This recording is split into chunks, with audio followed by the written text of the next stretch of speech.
Hey, what is up, all you lonely watchers out there? Over a year ago, I decided to embark on my Yo-kai Watch Nuzlocking journey by doing a Nuzlocke of Yo-kai Watch 1 on the Nintendo 3DS. Ever since my Yo-kai Watch 2 Nuzlocke, I made videos on each of my runs discussing my experiences. However, I didn't do this with my first Nuzlocke because I recorded most of the run with my phone camera pointed at my 3DS, before switching to Snicker Stream a third of the way through. Recently, I asked y'all if you would like me to make do with the footage I have and try to create a video out of it, and an overwhelming majority voted yes. So let's take a trip down memory lane, back to where it all began. Hi, I'm Jamie, aka LonelyFubuki, and this is the tale of my first attempt at a Yo-kai Watch Nuzlocke.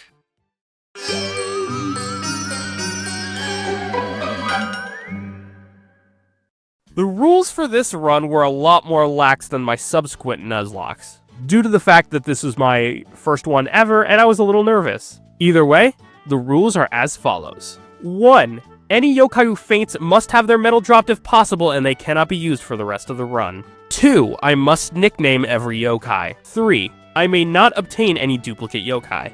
4. I may only befriend one yokai per area, excluding any auto-befriends or yokai required for story progression. An area is defined as having its own distinct name, disregarding back alleys. For example, Uptown Springdale is an area, but any of its alleys do not count as separate areas. The separate floors of dungeons like Springdale Elementary or Nocturne Hospital also do not count. 5. I must befriend the first yokai to ask me in a given area. 6. Fusion is prohibited. 7. No passwords, QR codes, yokai cam, street pass, or crankakai. 8. I cannot feed an enemy yokai food, but I may heal my own yokai with food or drink. And 9. I may not soft reset. I didn't have the team wipe rule for this run. Hopefully it doesn't become relevant. Anyway, let's do this. The game starts out like normal. We're falling behind in our summer bug catching product and face endless ridicule. We seek out the janitor to see where to catch rare bugs, and he points us in the direction of Mount Wildwood, the place where it all began. After some exploration, something happens that ensures our lives will never be the same. If I were a rare bug, where would I be? Whoa! Look at that tree!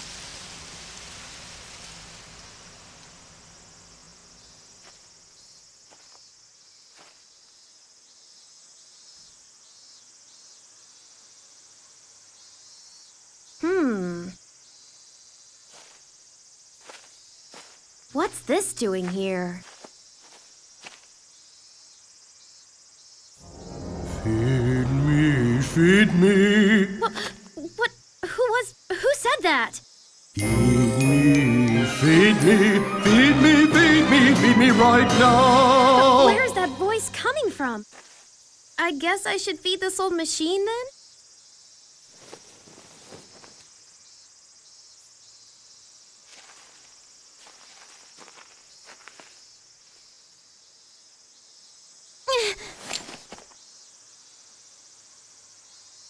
Huh?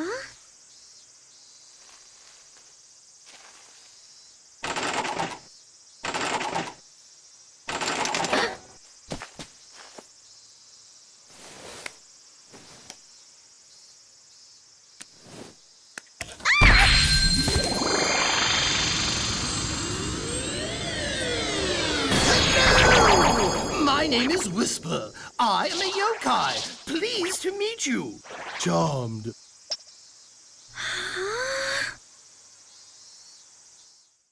This puffball is Whisper, a yokai, aka a type of spirit. He endows us with the Yo-kai Watch, giving us the amazing and rare ability to see the elusive yokai. Invisible, spirit-like entities, responsible for... Learning how to use it, we disturb a boohoo who is rightfully mad at us. Fear not, the regal Kaden, aka the cicada we caught earlier, vows to protect us and be our friend. We decided to name him OJ Simp in reference to the fact that his favorite food in-game is juice, like orange juice. Totally not a reference to a real-world person who died around the time of this run starting. That's for sure. Regardless, he protects us in our first, totally not scripted battle against Boohoo. He joins us as well under the name Emo Burb, closing out the chapter. Whisper seems to not want to leave us alone though. Going home, it seems like our parents are about to get divorced over a yokai. Just like in the show. Before we can fight Dismeralda though, the game forces us to max out our team, bringing in some more freedom with the befriends for the only point in the run. I hope I can get a rough Raff, but we'll see. Dilemma is the first to join our new squad under the name Putin. Next is a Dimmy named Like Me For Real. I tried for both a No Way and a Rough Raff, but only Cough Cough would give me the time of day. Welcome aboard, COVID. This opens up the story and we get to meet Jibanyan, a cat haunting this intersection who got his last picture of his previous owner stolen by a team of Rough Raff. You know what? Maybe I'm glad we didn't get one. Our team quickly takes all of them on and we return the picture to Jibanyan. He's so overjoyed that he decides to befriend us. I name him Skidmark after the name Nick's level gave to him because it's absolutely perfect. There's no way I'm topping that. I decide to grind my team up a little more before taking on our first boss, Dismeralda. This boss isn't anything special. She technically isn't even a boss, just a regular yokai. Just ultimate spam on her and you'll do fine. She goes down and decides to join us. My friend Luna names her Barney, and that's probably a good place to stop for today.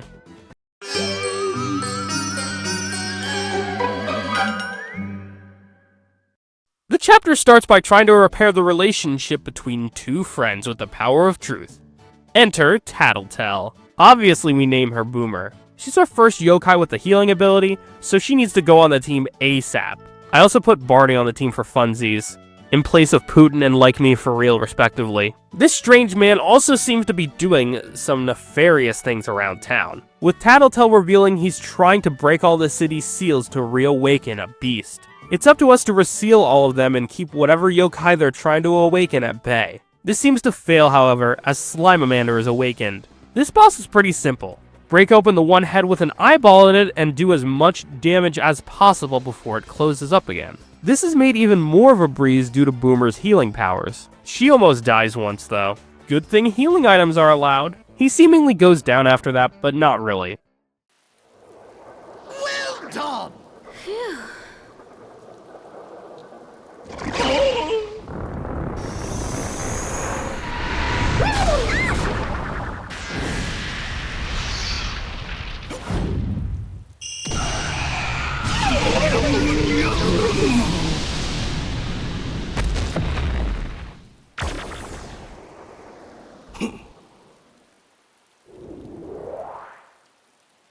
Next, it's time for the first watch upgrade with Mr. Goodsight, the kind old owner of timers and more. He just needs us to gather some materials around town first. A spring, a screw, and a cog. While gathering materials, we decide to look for another friend in the old mansion. We got a Dewana and named him Braincell, cause he looks just like my last one. We also auto-befriended a Baku who joins the team in place of Boohoo. We're slowly rising the ranks. Mr. Goodsight has one more task for us though.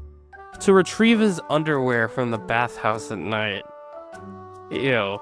We grind a little more in the mansion, and Baku acts as our decoy at home during the night so we can retrieve those undergarments. We get in, and it seems the underwear is being guarded by a pig. No, like a literal pig. He won't budge, so it's time to fight. His soap-throwing spirit is very annoying, and a lot of this fight is just purifying. The trick to this battle is targeting his head until he reveals his belly button, at which point you should be attacking that as much as possible.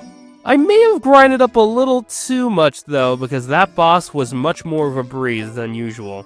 We get the D rank watch and that seems like enough for today. Still no deaths, but it only gets harder from here.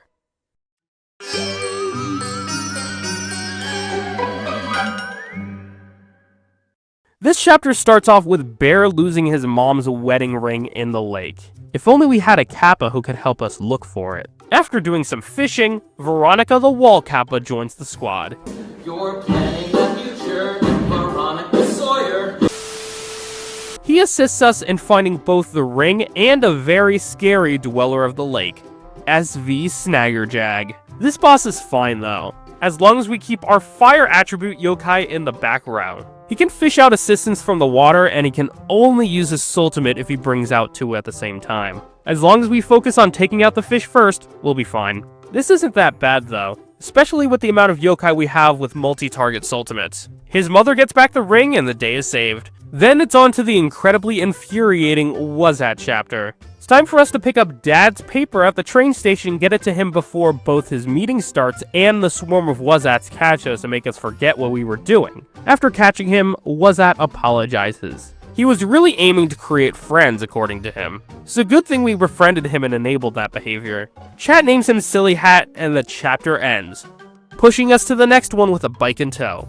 Finally, a world free of stamina. The next chapter sees us investigating the Angel's Curse, a strange series of accidents and phenomena happening all over the city, all springing from builders attempting to turn Flower Road into a mall. This brings us to the best character in the game that almost never comes up again in the series, Lucas. He informs us that the incidents mainly take place at Nocturne Hospital. QB stops us upon entering the premises and urges us to meet him at night at the construction site, but only if we wish for the atrocities to cease. We did some grinding in the business district and picked up a Signable named Zap Zap. I decided to put him on the team in place of Honkshu so we could have 3 types of tribe unities on the team at once, as well as adding a very valuable lightning attribute. At least for now. We tried to go to the construction site when night fell, but it looks like we have to pay a good old visit to Mr. Goodside first. This rank up is a little different though, having us fight 3 yokai to prove our strength. Tantroni, Suspicioni, and Signable. The team has good levels though, so it's not a problem. After leaving though, we're thrust into our first true terror time. In this game, as opposed to Yo-kai Watch 2, failing to escape Gargaros will force you into a battle with him, which would absolutely wipe the team at this stage of the game, and indeed at any point in this run. The prizes usually aren't worth it, so the best strat here is to make it to the door ASAP. Finally getting to the construction site, a frightened Komasan stands outside. He needs to get in to see Kyubi as well, but is scared off by the site's swarming yokai. We can't let him go alone, so welcome to the crew. And you just know his name had to be Bumpkin. He in turn replaces Cough Cough. Eerie Unity be darned. Time to enter the construction site. Almost immediately, an Elu decides to join our ranks. I name him J.K. Rowling, due to his wizard appearance and also as a reference to an inside joke between me and my friends at the time. He goes on the team in place of Zap Zap, being our first C rank. A lot of grinding is done here, so much so that OJ Simp evolves into Kateable. At the same time though, Elu falls and he's replaced with Zap Zap yet again. Rest in peace, our first true death of the run. After even more grinding, I kinda lost steam and decided to save Massiface for the next day. That would truly be a fun one.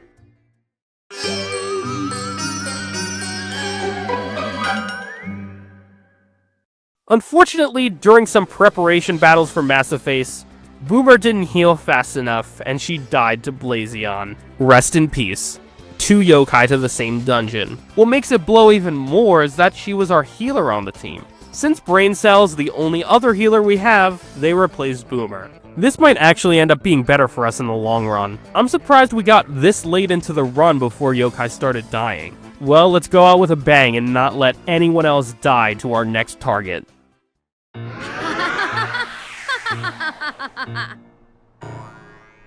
Just where do you think you're going? I bid you farewell, little ones.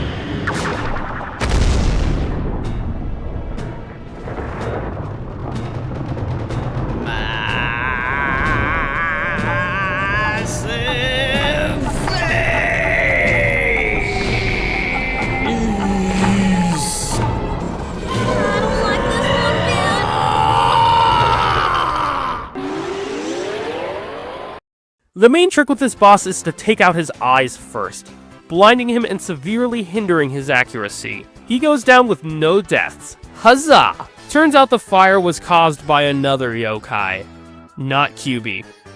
Who could it be though? Anyway, next chapter time. I decided to grind in the Springdale sewers to try and bring Brain Cell up to par. During that process, a slush approaches us, and we named him Slushy. Or at least that was the intention. I accidentally misspelled their name as Shushy, so I guess that's his name now. I also figure this is a good time to rank up to B. This quest also opens up the abandoned tunnel where Brain Cell evolves into Namor. We change his name to Boomer 2, as a tribute to Boomer 1. We also pick up a Leodoni we are most certainly not ever going to use unless it's very dire, and name him Midchild, short for Middle Child. We take some more time to get Boomer 2 up to par before visiting Eddie, who wants to go to the museum. On our trip though, Eddie couldn't find the self-moving objects rumored to be on display. So the obvious course of action is to break in at night. Luckily, a Mirapo kindly offers to warp us in. No lockpicking required. While inside, we befriend a Rattel who broke the rules. Not only did I mistakenly not nickname her, but Rattel is an auto-befriend later in the story, breaking the no duplicates rule. For that reason, I counted this Rattel as our encounter for the museum, but I did not allow myself to use her, dropping her medal. It's disappointing, but we still have a lot to work with. Could've used a Benkei though, but whatever. After getting to the back closet, the fight begins with Phantasmarai. This boss is pretty annoying, having a thick layer of armor you need to break through before being able to do any damage. But alas, we break through, and no deaths yet again. It seems this is the set of armor that caused the rumors. Mirapo joins the team as Goopy, and I decided to call it quits, saving the next chapter for the next day.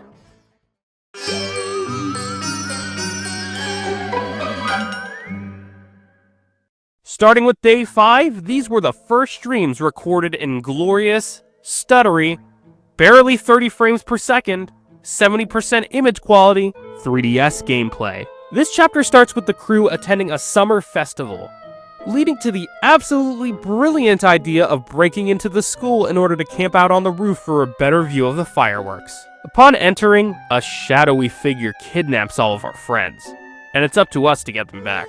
The first of which is Bear. Rattel offers to return him after finding her stolen rib. She also decides to join the team, as mentioned earlier. The chat names her Skell and it's off to look for Eddie. Cupistol is holding him hostage until his sheet music is returned.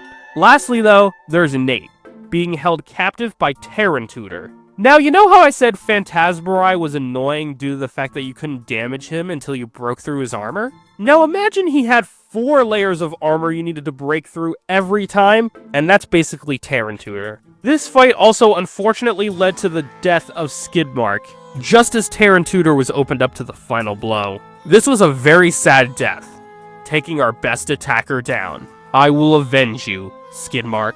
Skell takes his place for now. At least the crew gets to see their fireworks. Anyway, it's time for the next chapter, where Whisper urges us to investigate the town for more bad yokai. After finding Draggy at Shoten Temple, he claims he'll help us by letting us look into his crystal ball, but not without a sawtooth stag. Right at the end of the game.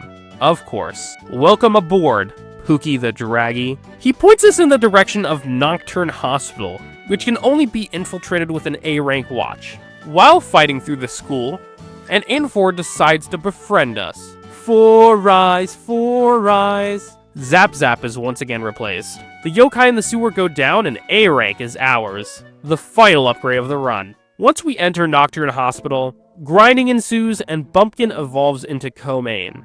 My friend Luna asked me to stick with the current name for him, but I mistakenly renamed him to Stick. We're also joined by a Compunzer named Mulaney, who replaces Skell. But we're in the home stretch and I've been strewing for a while, so I decided to save the rest for the next day. The final day. Hopefully our deaths had already capped out.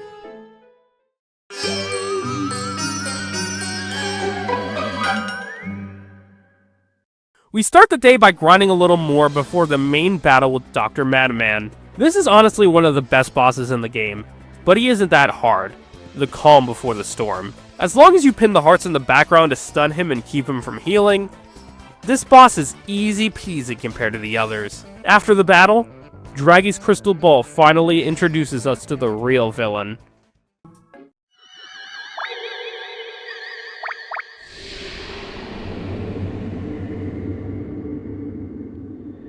My yokai, the wait is over! It's time to get cracking and show these humans who's boss! We'll show them we're not squidding! This is our chance to occupy the human realm!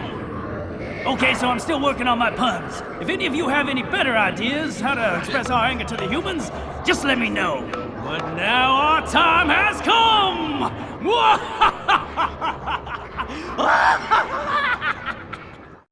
The final chapter will see him meet his end, with Lucas greeting us bright and early to admit he can see yokai, and that he has a key to the yokai world. Maybe we can find the mysterious squid yokai there. Upon arrival, our mysterious savior from earlier decides to fight us. He befriends us after battle, and I name him after Cobalt Orochi, who finally kicks Barney off the team and acts as our first and only S-rank yokai. It still feels kinda crazy to me that they just gave him to you. Since I didn't complete many side quests due to thinking it would make the game too easy, we fail the first trial and have to catch all the grub stitches to continue. We do, however, pass the trial of honesty and the trial of strength, leading us to our first battle against Chairman McKraken. This is honestly a fight you can just brute force, which is what my team proceeded to do.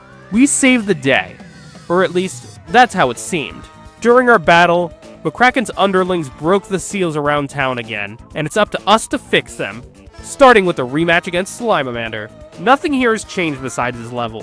The other seals are guarded by standard yokai, so there's nothing to really lose here. But with the seals fixed, it's time to go beat McKraken once and for all. But first, a traditional moment of silence for all those we lost along the way. Rest in peace, Skidmark, Boomer, J.K. Rowling, and to an extent, the unnamed Skelabella. Your sacrifices will not be in vain. McKraken has taken a monstrous form, and it's up to the remaining team members to take him down. This final boss can easily cause us deaths. He has multiple hard-hitting attacks that target everyone, as well as having the worst enspearment rates in the entire game, leading to a battle of constant purification. We happen to get lucky though, with the team putting up a large amount of resistance. But after a long and tumultuous battle, this happens. Yo, can we actually just power through this? Put our attackers out there even though they're unspirited. We got one more hit. We got one more hit. Please, one of you just attack. It's done. McKraken is dead. Down with the king.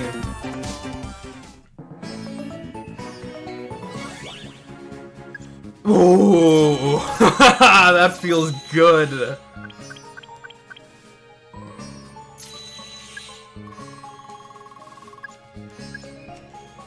Woo! We did it. With my friend Mystic Warriors even making incredible art of a recreation of his journey, all the way up to slaying the king. Look at him simping all cutesy, I love it. She makes a lot of the art you see on this channel, so if you like it, you better subscribe to her right now. This isn't an option. This honestly was also probably the best part of the run. With McKraken dead, it's time to seal off the yokai and human worlds.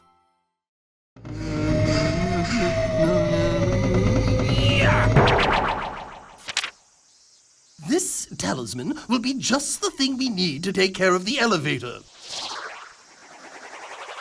We're now closed for business.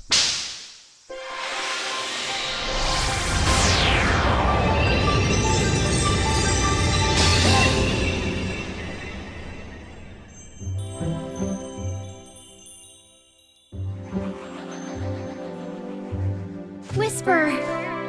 My time as your butler has come to an end. We must now go back to our own world. However, you must not worry. This is not a moment for sadness. I'm sure we'll meet again.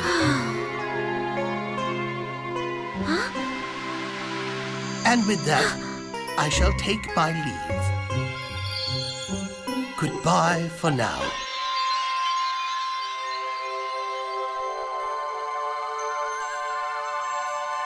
Whisper!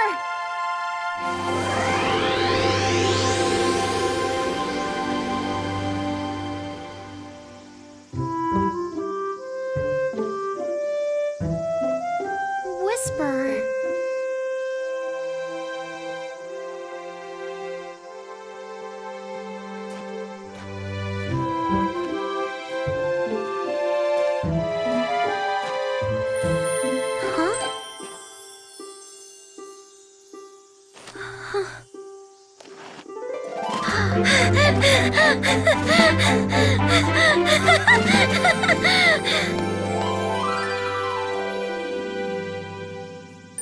Thank you, Whisper.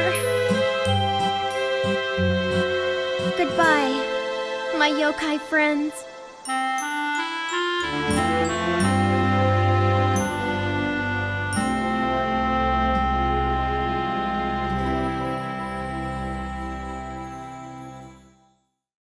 This was a fun start to a long saga on this channel, and it truly helped me get my start with streaming.